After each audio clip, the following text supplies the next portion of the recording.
नमस्कार विद्यार्थी मित्रांनो, 12वीच्या इयत्तेमध्ये आपलं स्वागत आहे. तर आपण प्रकरण दुसरा पाहूयात. त्या ठिकाणी तुमच्याजवळ पुस्तक असेल तर पुस्तक समोर ठेवा, कारण मी पुस्तक स्क्रीनवर शेअर करू शकत नाही, कारण ते कॉपीराईट होऊ शकतं. त्यामुळे आपण दुसरा प्रकरण पाहूयात. 1991 नंतरच्या महत्त्वाच्या संकल्पना आणि समस्या, त्याचं जागतिकीकरण. जे काही 1991 नंतर कोणकोणते बदल घडले ते आपण मागच्या पाठामध्ये पाहिलेच आहे. त्यानंतर या पाठामध्ये आपण 1991 नंतरचे जे काही महत्त्वाचे संकल्पना आणि समस्या होते त्यांचे जागतिकीकरण कसं झाले, जागतिकीकरण म्हणजे काय, आर्थिक घटक काय आहेत, या सर्व गोष्टीचं या ठिकाणी माहिती घेऊयात. चला तर मग मी धड्याकडे वळतो. तुम्ही पुस्तक समोर ठेवू शकता. तर मी जो काही हेडलाईन आहे त्याच्या खालचं वाचतो. 1991 नंतरच्या जगात जे बदल होत गेले त्याचा आपण अभ्यास केला. मागच्या पाठामध्ये नक्कीच आपण अभ्यास केला आहे. तुम्ही तो जर व्हिडिओ पाहिला नसेल तर तो तुम्ही पाहून घेऊ शकता. तसेच 1989मध्ये पूर्व युरोपमधील बदल, 1990ची कुवेतची समस्या. कुवेत म्हणजे एक त्या ठिकाणी इराकचं जो काही सैन्य होतं त्या ठिकाणी आक्रमण करत होतं आणि कुवेतमध्ये त्या ठिकाणी अमेरिकेने सैन्य पाठवून त्या ठिकाणी त्याला वाचवण्याचा प्रयत्न वगैरे केला. हे मागच्या धड्यामध्ये आपण पाहिलेलं आहे आणि 1991चे सोव्हिएट रशियाचे विघटन हे देखील अभ्यासले आहे. जे काही सोव्हिएट रशिया आहे त्याचं विघटन झालं, काही देश निर्मितीस आले. कुवेतच्या समस्येदरम्यान नवीन जागतिक व्यवस्था हा शब्दप्रयोग पुढे आला. म्हणजे जे काही रशियाचं विघटन झालं त्यांनी एक ध्रुवीय अर्थव्यवस्था ती अस्तित्वात आली आणि अमेरिकेने त्या ठिकाणी आपलं वर्चस्व आणि महासत्ता या दोन्ही गोष्टीमध्ये तो पुढे अग्रेसर आला.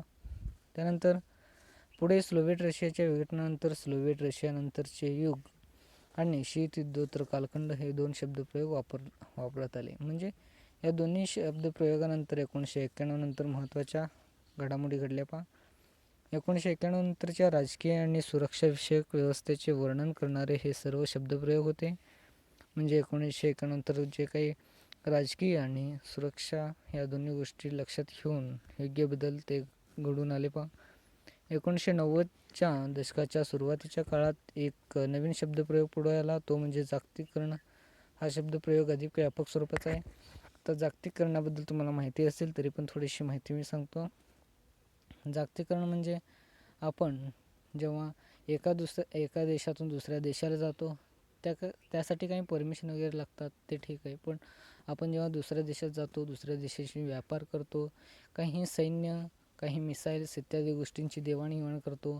आपण जगातील कुठल्याही व्यक्तीला कुठल्याही साधनाद्वारे, कुठल्याही माध्यमाद्वारे आपल्याला बोलता येऊ शकते. त्यांना आपण जे काही माध्यम आहे त्यांच्याशी बोलू शकतो. म्हणजे ह्या सर्व गोष्टी आपण जगाशी शेअर करतो.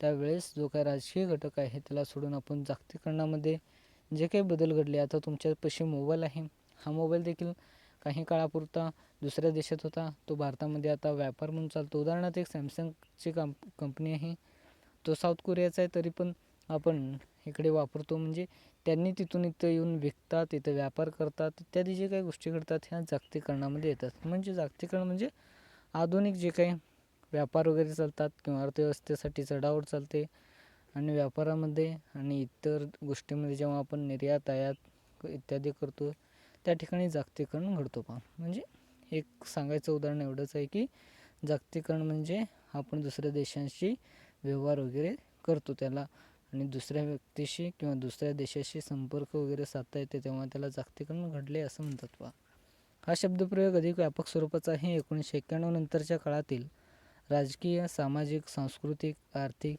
तंत्रज्ञान आणि विचारप्रणाली विषयक बदलांचा यात समावेश केला जातो. आज आपण शीतयुद्धोत्तर म्हणजे शीतयुद्धानंतर किंवा शीतयुद्धाला सोडून कालखंडाचे वर्णन करताना जागतिकीकरण हा शब्द वापरतो. आता जागतिकीकरण म्हणजे काय या ठिकाणी थोडक्यात माहिती दिली ते आपण पाहूयात. या ठिकाणी दिलेले जागतिकीकरण म्हणजे काय, जागतिकीकरणाबद्दल आपण बोलतो तेव्हा आपण परस्पराशी जोडलेल्या जागतिक व्यवस्थेबद्दल आपण बोलत असतो. म्हणजे मी असे म्हटल्याप्रमाणे परस्परांशी जेव्हा बोलत असतो तेव्हा जागतिकीकरण हा महत्त्वाचा शब्दप्रयोग वापरला जातो.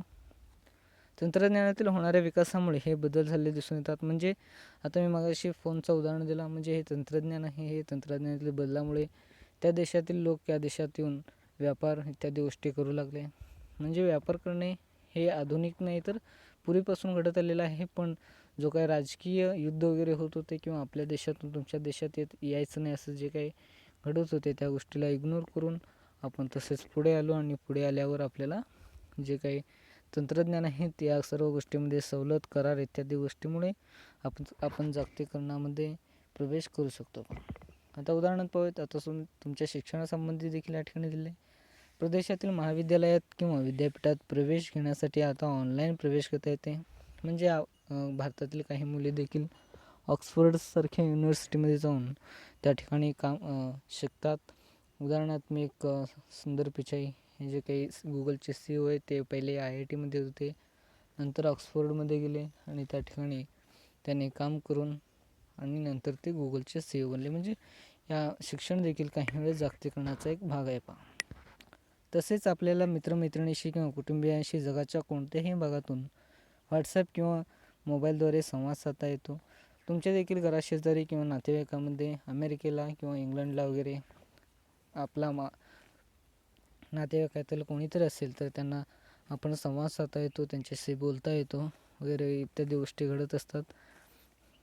त्यानंतर आर्थिक व्यवहार आणि व्यापाराच्या संदर्भात देखील बदल झालेले दिसून येतात. भारतातून फुले आणि फळे युरोप, अमेरिकेला निर्यात होतात. भारतातील जे काही फळे आहेत, उदाहरणार्थ सफरचंद, यांना खूप मागणी आहे त्या ठिकाणी. त्यानंतर या देशामध्ये करार होतो आणि करार झाल्यावर भारत, अमेरिका या ठिकाणी भारतातून अमेरिकेला वगैरे जो काही फुले आहेत त्यांचा निर्यात होतो आणि त्यांच्याकडून देखील आपल्याला आयात देखील होतो पहा. तर भारतीय बाजारपेठेत युरोप, अमेरिका किंवा चीनसारख्या देशातून माल येतो. चीनसारख्या देशातून देखील आपल्याला खूप मोठ्या प्रमाणात तंत्रज्ञानातील जे काही सामग्री असतात त्या ठिकाणी मागवले जातात पहा. उदाहरणार्थ तुमचा एखादा हेडफोन असेल किंवा एखादी बल्ब असेल किंवा एखादी रोजची जीवनातील वस्तू असेल त्यावर तुम्ही बघितलं असेल तर मेड इन चायना वगैरे लिहिलेला असतो. म्हणजे जो काय चीनमधून आलेला व्यापार असतो आणि तो त्या ठिकाणी येऊन व्यापार करतात आणि आपले पैसे गोळा करतात इत्यादी गोष्टी घडत असतात पहा. जागतिकीकरणाने राष्ट्र आणि राष्ट्रातील लोक एकमेकांशी जोडले आहेत. जे काही जगातील सर्व राष्ट्रातील लोक आहेत ते एकमेकांशी जोडलेले आहेत पहा. जगात एखाद्या ठिकाणी होणाऱ्या घटकांचा दुसरीकडे प्रभाव पडताना दिसतो. आता जो काही प्रभाव एका साईडला होत असताना दुसरीकडे म्हणजे एखाद्या ठिकाणी तंत्रज्ञानाचा बदल होत असतो त्याचप्रमाणे दुसरीकडे देखील त्याचा प्रभाव पडत असतो पहा. या बदलाकडे पाहण्याचे अनेक दृष्टिकोन आहेत. एक मत असे आहे की जरी आपण जागतिक पातळीवर एकमेकांशी जोडले गेलो असलो तरी राष्ट्रव्यवस्थेचे महत्त्व कमी झाले. म्हणजे या ठिकाणी आपण भारत म्हणतो, भारत हा आपला देश आहे. आपण सैन्य युद्धामध्ये वगैरे किंवा भारत चीनशी काही वेळा संवाद वगैरे हे वादविवाद होत असतात. जे काही लष्करी दल आहे त्यांच्यावर काही वेळेस गोळीबार वगैरे होता. म्हणजे त्यावेळेस आपण राष्ट्र किंवा भारत माझा आहे, आमच्या देशाशी त्यांनी लढाई करायचं नाही, आमच्या देशाशी कब्जा करायचा नाही, अशा गोष्टी आपण म्हणत असतो. आणि जो काही राष्ट्र किंवा भारत आमचा आहे किंवा अमेरिकेतील लोक अमेरिका आमचा आहे, आमच्यावर कोणाचा हक्क गाजवायचा नाही, हे जे काही दृष्टी असते आता राष्ट्र म्हणून जो काही भारतची आपली दृष्टी आहे, भारत माझा देश आहे अशा प्रकारे, तर त्याचप्रमाणे या ठिकाणी त्याचं महत्त्व तो कमी झालेलं नाही. जागतिकीकरणामुळे आपण एकमेकांशी जोडलो असलो तरी पण भारत हा माझा आहे असं जेव्हा म्हणतो त्यावेळेस आपल्याला त्या ठिकाणी राष्ट्र म्हणून आपली जे काही महत्त्व आहे त्या ठिकाणी वाढलेली दिसते पहा. किंवा ना राष्ट्रवादाला आज देखील महत्त्व आहे. काही तज्ज्ञांच्या मते तंत्रज्ञान आणि अर्थशास्त्राने राष्ट्रांना एकमेकांच्या जवळ आणले आहे. त्यांच्या मते राष्ट्राचे सार्वभौमत्व तसेच अधिकार क्षेत्राच्या संकल्पनेचा आज आव्हान दिले जात आहे. नागरी समाज आणि बिगर राजकीय अभिकर्ते महत्त्वाचे झाले आहेत. आज सामाजिक चळवळी ज्या मानवी समस्यावर भर देतात त्या राष्ट्रांच्या सीमा छेदून आंतरराष्ट्रीय पातळीवर काम करत असतात. आता सामाजिक चळवळीमध्ये देखील काही चळवळ आहेत पहा. उदाहरणार्थ महिला चळवळ आहे. महिलांची जे काही समस्या असतात ते भारतामध्ये देखील आहेत. भारताप्रमाणे इतर देशामध्ये आहेत. ते भारतामधील संघटना आहेत काही जे महिलांविषयी कार्य करतात. महिलांचे जे काही त्यांचे संरक्षण, त्यांची काळजी, त्यांना आरक्षण इत्यादी गोष्टीवर त्या बोलत असतात. त्याचप्रमाणे ते भारतामध्ये काम करत असतात. त्याप्रमाणे इंटरनॅशनल लेवलवरती काम करतात. आता उदाहरणार्थ अजून एक उदाहरण सांगतो. तर एक संस्था आहे, मला माहीत नाही त्याचं नाव आठवत नाही की तो संस्था ज्या ठिकाणी इमर्जन्सी असतो, म्हणजे एखाद्या ठिकाणी पूर आले असेल किंवा एखाद्या ठिकाणी महापूर आला असेल किंवा भूकंप झाला असेल, या ठिकाणी अन्न पोचवतो तो खूप मोठी संस्था आहे. त्याला नोबेल प्राईज देखील 2020चं भेटलेलं आहे. त्या संस्थेचं मला नाव आठवत नाही, ओके, तुम्ही शोधू शकता त्या ठिकाणी. अशा प्रकारे जे काही संस्था असतात किंवा सहकारी बिगर संस्था असतात त्या देशामध्ये किंवा राष्ट्रामध्ये आणि इंटरनॅशनल लेवल किंवा आंतरराष्ट्रीयमध्ये देखील काम करताना दिसतात. पहा, आता आपण वेगवेगळ्या क्षेत्रात होणाऱ्या या बदलांचे स्वतंत्रपणे अभ्यास करू. या ठिकाणी पुढे आपण अभ्यास करणारच आहोत. पहा, या बदलांचा भारतावर काय परिणाम होत आहे ते देखील पाहू. आपण प्रत्येक क्षेत्राचा अभ्यास हा स्वतंत्रपणे जरी करत असलो तरी हे सर्व क्षेत्रे एकमेकांशी जोडले आहेत, हे लक्षात ठेवणे गरजेचं आहे. म्हणजे हे आर्थिक घटक या ठिकाणी खाली दिलेले आहे, तो जो काय घटक आहे तो सर्वांशी जोडलेला आहे. पहा, आर्थिक घटकामध्ये कोणकोणते घटक असतात, तो जागतिकीकरणामध्ये सर्वांशी जोडले गेले आहेत. आपण प्रत्येक क्षेत्राचा अभ्यास हा स्वतंत्रपणे जरी करत असलो तरी हे सर्व क्षेत्रे एकमेकांशी जोडले आहेत, हे लक्षात ठेवणे गरजेचं आहे. म्हणजेच राजकीय किंवा आर्थिक बदलांचा सामाजिक आणि सांस्कृतिक घटकावर परिणाम होतो.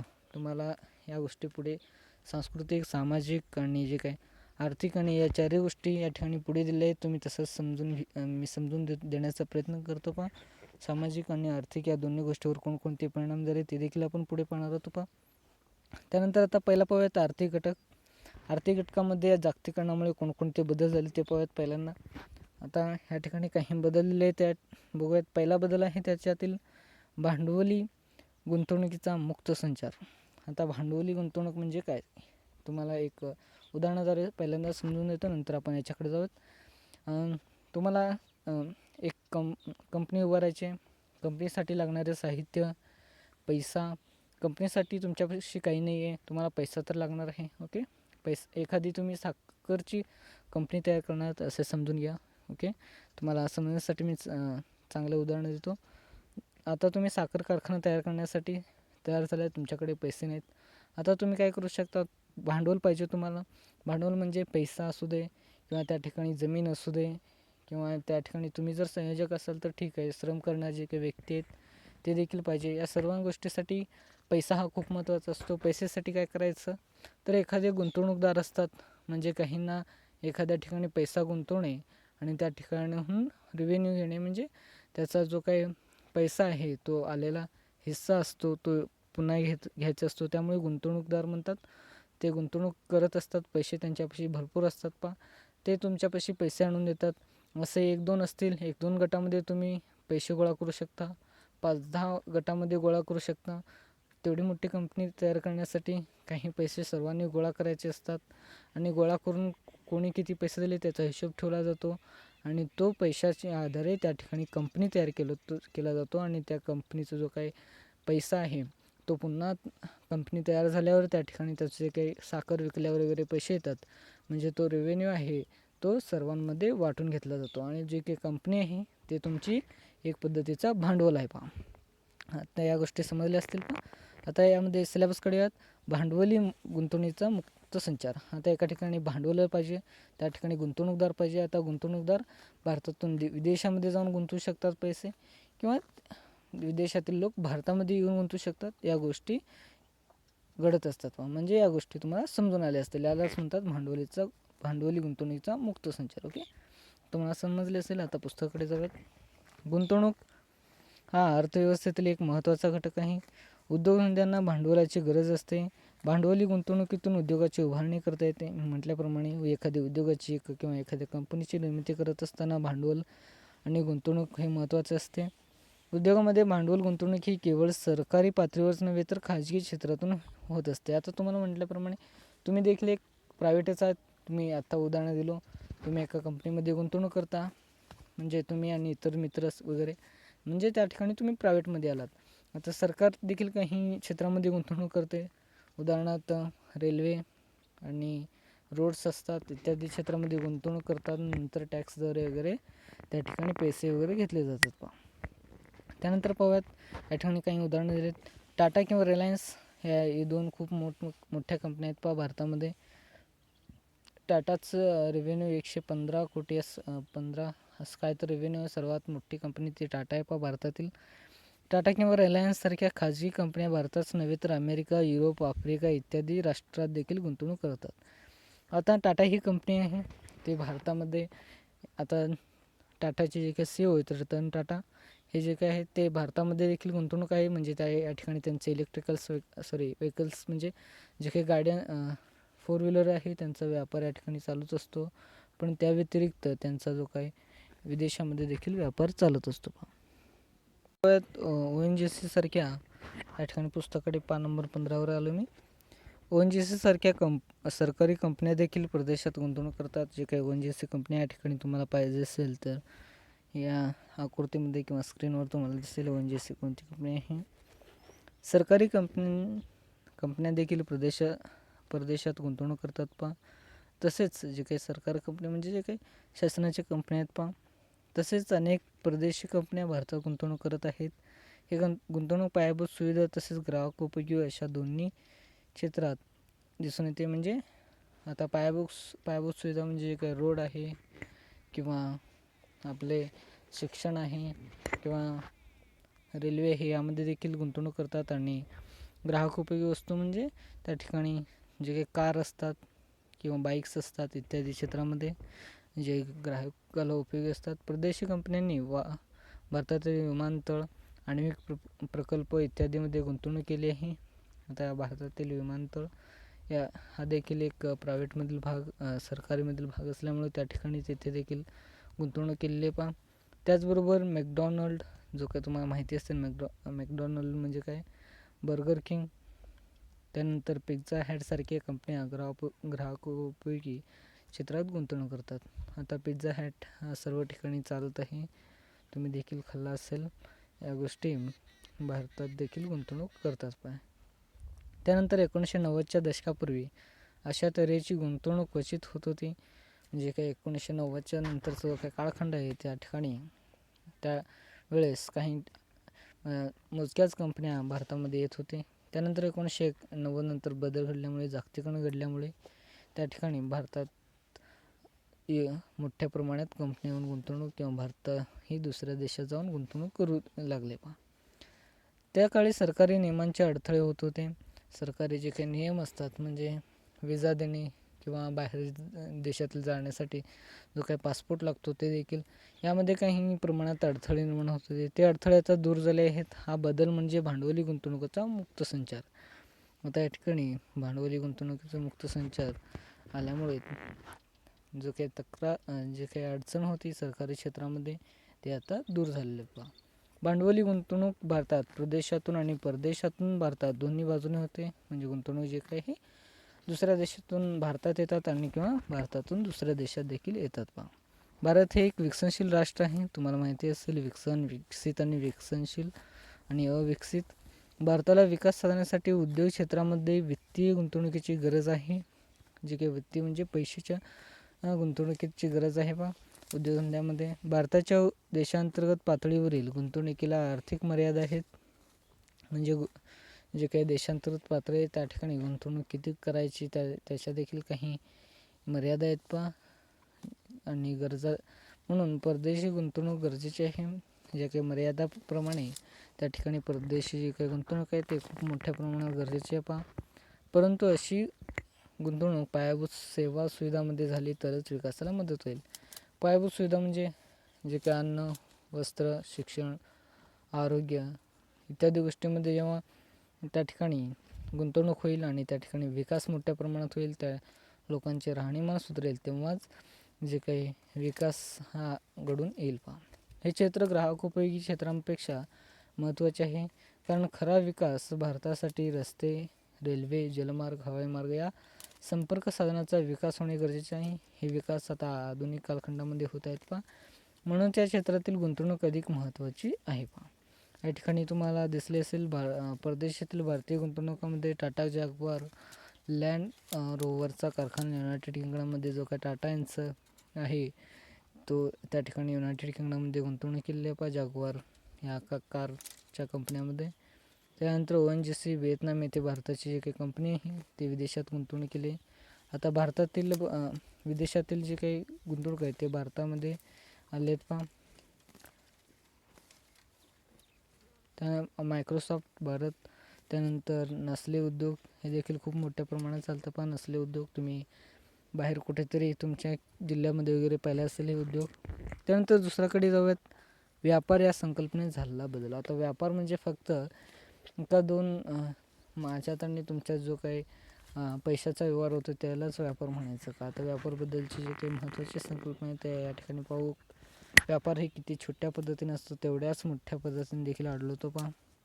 1990च्या दशकानंतर भारत या संकल्पनेच्या दृष्टिकोनात बदल झाले आहे. व्यापार या संकल्पनेत दृष्टिकोनात बदल झाले. ते बदल पाहूयात. 3 आकड्यामध्ये दिलेले आहे पाहू. पहिला आहे 1948 पासून आंतरराष्ट्रीय व्यापाराबाबतचे नियम हे गॅटच्या अंतर्गत आखले जात होते. म्हणजे गॅट ही एक संघटना नव्हती पहा. गॅट ही एक संघटना नव्हती, तो व्यापारासंबंधीचा राष्ट्रादरम्यान केलेला करार होता. गॅट ही एक करार होते पहा, जे आंतरराष्ट्रीय व्यापाराबाबत चाललेले होते. 1948 म्हणजे भारत स्वतंत्र झाल्यावर हे एक करार आहे ते स्थापना करण्यात आली होती पहा. 1995मध्ये गॅटची जागी जागतिक व्यापार संघटनेने निर्मिती केली गेली. जे काही गॅट आहे ते हे एक करार होते, म्हणजे व्यापार कसा करायचा याबद्दलची सर्व ज्ञान देत होतं. आणि त्यानंतर आता WTO म्हणजे वर्ल्ड ट्रेड ऑर्गनायझेशनने घेतले पहा. आयातीवरील सीमाशुल्क आणि इतर कर रद्द करून जागतिक पातळीवर व्यापार मुक्त करण्यासाठी राष्ट्रांना प्रोत्साहन देणे.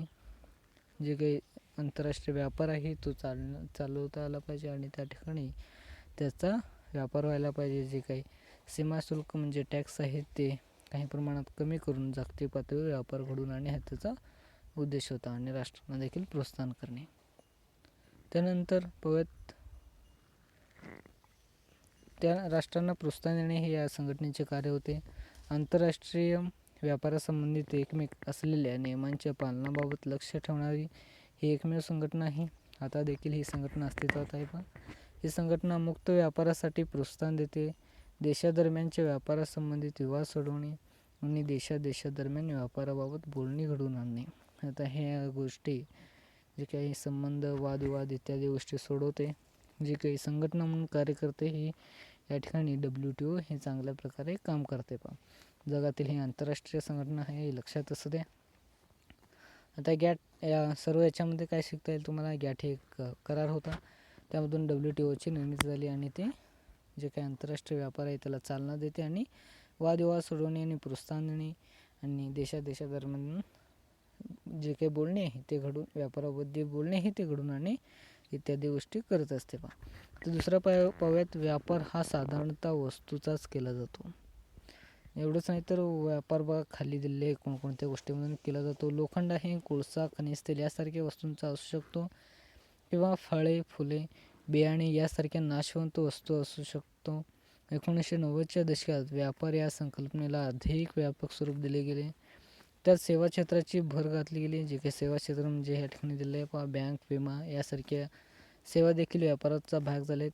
म्हणजे बँक आणि विमा, आता बँकेमध्ये देखील काही प्रमाणात इन्व्हेस्टमेंट होते पण बँकेचे जे काही प्रायव्हेटलायझेशन आहे किंवा खाजगीकरण केल्यामुळे बँकेत देखील जो काही पैसा आहे तो देखील पैशांचे देखील त्या ठिकाणी व्यापार होऊ शकतो. त्यानंतर विमा आहे. विमा आपल्याला माहिती असेल की आज आपण त्याही पुढे जाऊन बौद्धिक संपदेच्या व्यापारासंबंधित बोलतो. आता कॉपीराईट, ट्रेडमार्क, पेटंट यासारख्या गोष्टींचा समावेश होतो. कॉपीराईट हे माहिती असेल तुम्हाला, त्यामध्ये देखील काही प्रमाणात व्यापार होतो पहा. खाली बौद्धिक संपदाचे काही उदाहरणं दिले. कॉपीराईट हे एक लॉगो आणि आहे पहा. त्यानंतर अमूल आहे. त्यानंतर ट्रेडमार्क आहे, गुगल आहे, नायकी आहे आणि इकडलं कुठल्याही माहिती नाही मला, की तुम्ही माहिती करून घेऊ शकता. आणि वरती ॲपल देखील आहे पहा. त्यानंतर तिसरा पाहूयात, व्यापाराबाबत आणखी एक महत्त्वाचा बदल कंटेनर कार्गोद्वारे झाला आहे. आता कंटेनर कार्गो म्हणजे एखादा ठिकाणाहून मोठ्या प्रमाणात माल जो आहे तो दुसऱ्या देशात नेण्यासाठी जो काय जहाज वगैरे असतात, कंटेनर तुम्हाला माहिती असेल, मूवीमध्ये वगैरे पाहतो तुम्ही, ते मोठ्या प्रमाणात साठवून नेले जाते पहा. हे या ठिकाणी चित्रात देखील दाखवलं आहे. त्या कंटेनर मार्गाचे जहाजे प्रचंड प्रमाणात माल या देशातून त्या देशात नेऊ शकतात.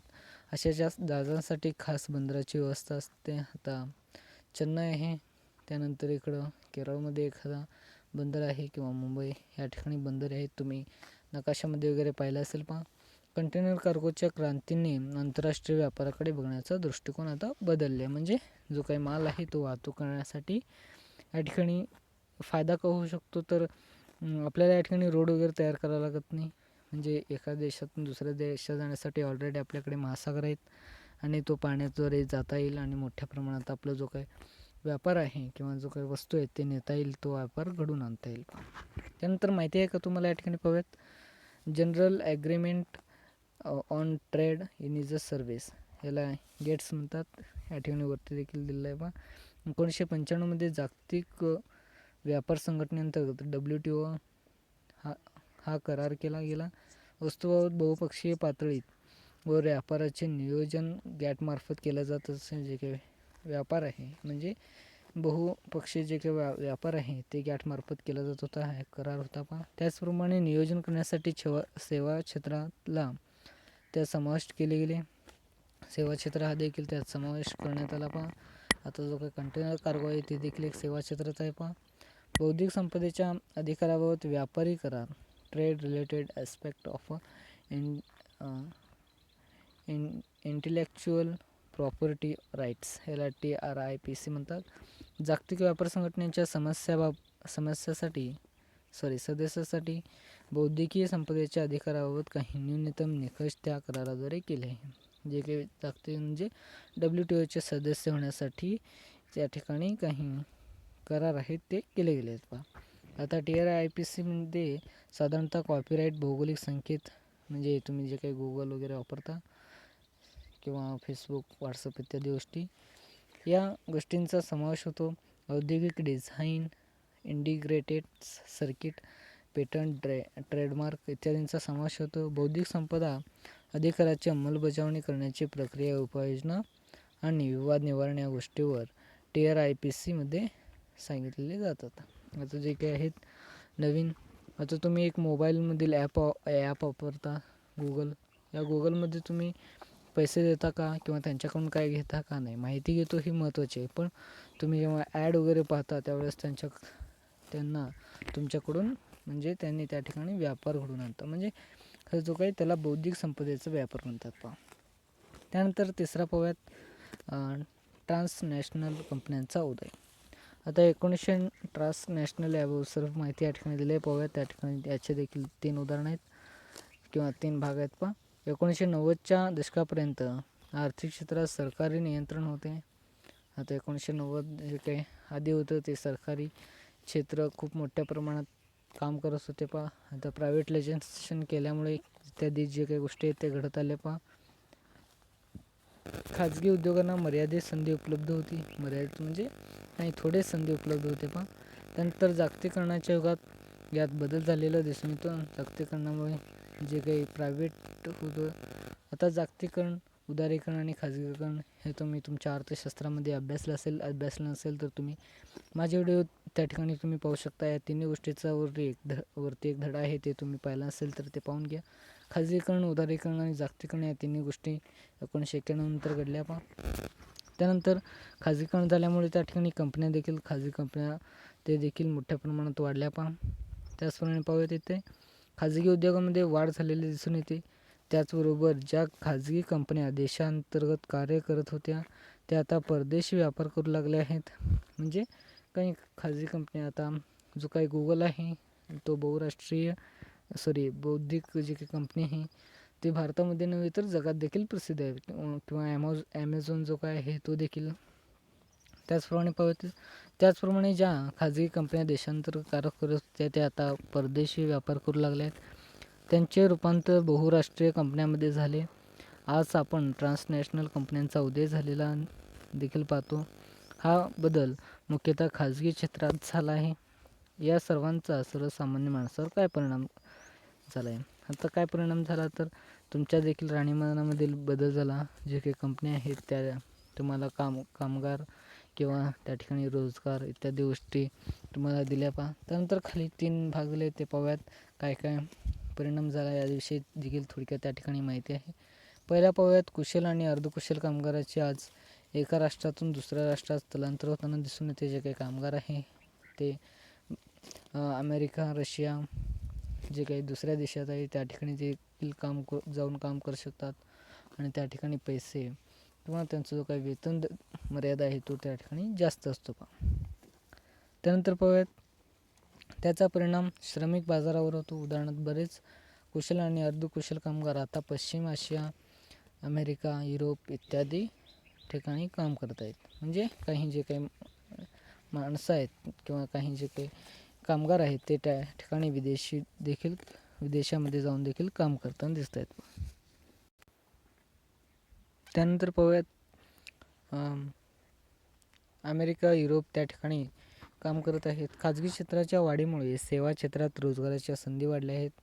जे काही रोजगाराच्या संधी आहेत त्या देखील वाढल्यामुळे त्या ठिकाणी कामगार उपलब्ध होत आहेत पहा. खानपान, माल वितरण, प्रवासी वाहतूक इत्यादी.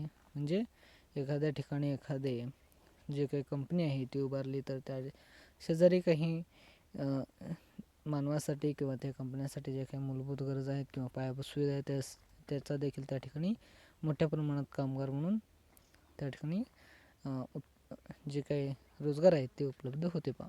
दुसरा परिणाम पाहूयात हा लहान उद्योग आणि दुकानावर झालेला दिसून येतो. लहान उद्योगांना बहुराष्ट्रीय कंपन्यांशी स्पर्धा करावी लागते. ते उद्योग किंवा दुकाने कार्यक्षम पद्धतीने चालवले जातात. ते आता स्पर्धेत टिकून आहेत.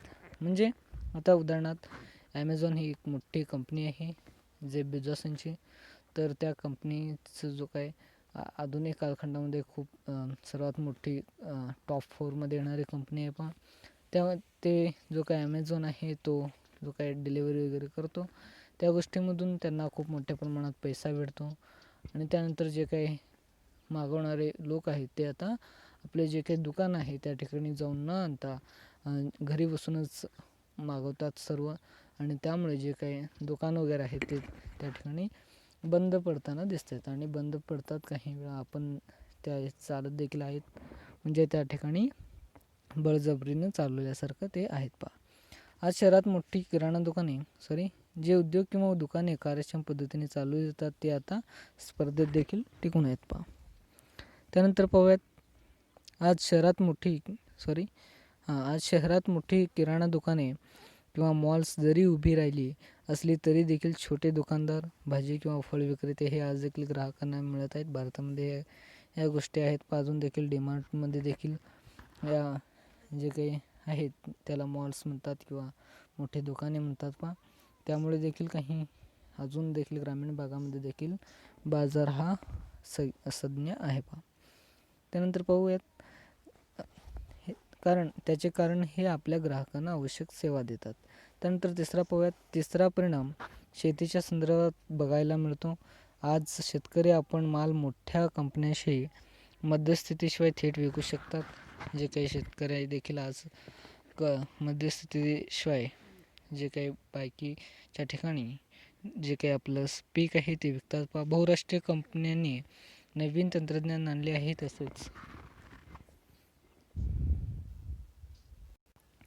त्यानंतर पाहूयात या ठिकाणी तसेच भारतीय मालाला नव्या बाजारपेठ खुल्या केल्या आहेत. उदाहरणार्थ भारत समुद्री उत्पादन, मासे, तांदूळ, मसाले, ताजी फळे आणि भाज्या, साखर, कॉफी, भुईमूग, काजू इत्यादी गोष्टी निर्यात करतात. जे काही शेती संदर्भात आहे पहा किंवा शेती ज्या भागामध्ये जास्त उत्पादन होते त्या भागामधील भारतातील उत्पादन प्रक्रियेत शेती ही खूप अग्रेसर आहे पहा. म्हणजे शेती हा मोठ्या प्रमाणात भारतामध्ये चालतो. त्यामुळे या ठिकाणी जे काही उत्पादित वस्तू किंवा पीक आहे ते दुसऱ्या देशाला मोठ्या प्रमाणात चालवले जाते. त्यामुळे त्या ठिकाणी काही जे काही बहुराष्ट्रीय तंत्रज्ञ आहे कंपन्याचे काही तंत्रज्ञ आहेत ते भारतामध्ये आलेले आहेत पहा. उदाहरणार्थ साखर कारखाना जो आहे तो त्या ठिकाणी ऊस वगैरे पीक घेतले जाते. त्यामुळे साखर कारखाने जास्त डेव्हलप झालेले देखील दिसतात महाराष्ट्रामध्ये किंवा या ठिकाणी दक्षिण भागामध्ये देखील जास्त प्रमाणात दिसतात पहा. त्यानंतर माहिती आहे का तुम्हाला पाहूयात बहुराष्ट्रीय कंपनी कोणाला म्हणतात पहा. बहुराष्ट्रीय म्हणजे अशी कंपनी असते जिचे सर्वात एका राष्ट्रात मुख्यालय असते. म्हणजे एका राज्यात मुख्यालय असते परंतु ती अनेक देशात कार्यरत असते. आता उदाहरण त्या ठिकाणी दिले तर बजाज आहे, डाबर आहे, आणि हिंदुस्तान युनिलिव्हर हे देखील आहे पहा. त्यानंतर या ठिकाणी ONGC आहे, आदित्य बिर्ला आहे, अमूल आहे. अमूल देखील इतर विदेशामध्ये ते भारताची कंपनी आहे पहा अमूल.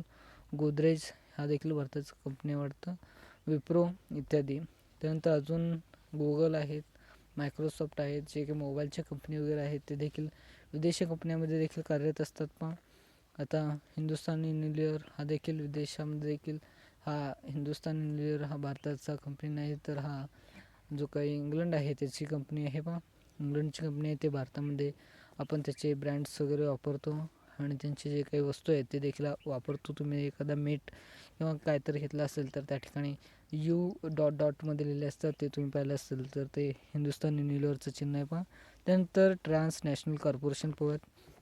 या बहुराष्ट्रीय कंपन्यांचा एक प्रकार आहे. या कंपन्याचा कोणताही एका राष्ट्राला बाधित नसतात. त्यांचे एकाच राष्ट्रात मूळ स्थान नसते. काही ट्रान्सनॅशनल कंपन्या Nestle, Bayer, Unilevers, Siemens, General Electricals हे जे काही दिलेले कंपनी आहेत ते एका राष्ट्रामध्ये कार्यरत नसतात. म्हणजे काही वेळेस तुम्हाला फरक स्पष्टीकरणामध्ये येऊ शकतात पहा बहुराष्ट्रीय कंपनी आणि ट्रान्सनॅशनल कॉर्पोरेशन. म्हणजे ट्रान्सनॅशनल कॉर्पोरेशन म्हणजे ते एका राष्ट्रामध्ये नसतात आणि बहुराष्ट्रीय कंपनी हे एका राष्ट्रामध्ये मुख्यालय असते आणि इतर देशामध्ये कार्य असतात. हे जे काही ट्रान्सनॅशनल कॉर्पोरेशन आहे हे सर्व देशामध्ये कार्यरत असतात पहा. त्यानंतर सेवा क्षेत्र हे तिसरं आहे पहा. हे 3 पारंपरिक आर्थिक क्षेत्रापैकी तिसरे क्षेत्र आहे.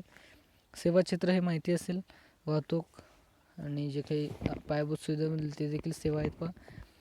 हे 3 पारंपरिक आर्थिक क्षेत्रापैकी तिसरे जे आहे. पहिले क्षेत्रात शेती, खाणकाम, मासेमारीचा समावेश होतो. दुसरे क्षेत्र हे उत्पादन क्षेत्र आहे. म्हणजे तिसरे क्षेत्र हे पहा खानपान, हाऊस कीपिंग, सुरक्षा इत्यादी सेवांचा समावेश. ज्या काही ठिकाणी सेवा दिल्या जातात ते जे काही असतात ते सेवा क्षेत्र असतात पहा. त्यानंतर पाहूयात तुम्हाला काय वाटतंय. या ठिकाणी खाली दिलं आहे, भारताची सहकार चळवळ बहुराष्ट्रीय आणि ट्रान्सनॅशनल कंपन्यांच्या वर्चस्वाला उत्तर असू शकते का. जी काही ट्रान्सनॅशनलची कंपनी आहे त्याच्याबरोबरच एक भारतातील सहकारी चळवळ आहे पहा. तुम्ही मला वाटतं 11वीचा दुसरा नाही तर तिसऱ्या धड्यामध्ये हा आहे बा. भारतीय सहकार चळवळ ही खूप मोठी बहुराष्ट्रीय कंपनी आहे किंवा जे काही ट्रान्सनॅशनल या कंपनीमधील उत्तर कोणते तुम्ही शोधू शकता. आता तुम्ही सहकार चळवळ गुगलवर सर्च केला तर त्या ठिकाणी तुम्हाला येईल. हे बहुराष्ट्रीय कंपनी आहे का ट्रान्सनॅशनल तुम्ही या ठिकाणी सर्च करू शकता पहा. सहकार चळवळीचे तत्त्वज्ञान हे त्यातील सामील असलेले सभासदांचे सक्षमीकरण करणे आणि त्यांना वित्तीय आधार देणे हे आहे. तर खाजगी कॉर्पोरेट कंपन्या या केवळ आर्थिक फायदा बघत असतात. यावर तुमचे मत आहे. जे काही सहकार चळवळ असते ते काही सक्षमीकरणासाठी वगैरे किंवा जो का पैसे किंवा वित्तीय क्षेत्रामध्ये आधार देण्यासाठी येत असतात. जे काही खाजगी कंपन्या असतात पहा कॉर्पोरेट वगैरे, त्या कंपन्या देखील फक्त आर्थिक फायदा बघत असतात पहा. म्हणजे त्या ठिकाणी त्यांनी जे काय असतात ते आपले नफ्यासाठी काम करत असतात पहा. त्याचप्रकारे पुढे आपण पाहूयात राजकीय क्षेत्र. हे मी पुढच्या व्हिडिओमध्ये अपलोड करतो कारण हा व्हिडिओ खूप मोठा होतो आहे. त्यानंतर पुढचा एक पार्ट येईल पहा व्हिडिओचा. त्यानंतर आता मी इथेच थांबतो. तुमच्यासाठी काही इम्पॉर्टंट क्वेश्चन आहेत पहा. जागतिकीकरणाच्या संदर्भात राजकीय घटकांविषयी थोडक्यात माहिती लिहा. त्यानंतर राजकीय घटक हे मी पुढच्या व्हिडिओमध्ये येतो. इम्पॉर्टंट क्वेश्चन फक्त नोट करून ठेवू शकता तुम्ही. आर्थिक क्षेत्रातील 2 महत्त्वाच्या बदलांविषयी आपले मत नोंदवा. जागतिकीकरण म्हणजे काय हे 3 इम्पॉर्टंट क्वेश्चन आहेत पहा आत्ताच्या पहिल्यामध्ये. त्यानंतर आता मी इथेच थांबतो. तुम्हाला जर याचं PDF पाहिजे असेल तर तुम्ही टेलिग्रामला भेट देऊ शकता. लिंक डिस्क्रिप्शनमध्ये आहे. चॅनलला सबस्क्राईब नक्की करा. Thank you so much. जय हिंद, जय महाराष्ट्र.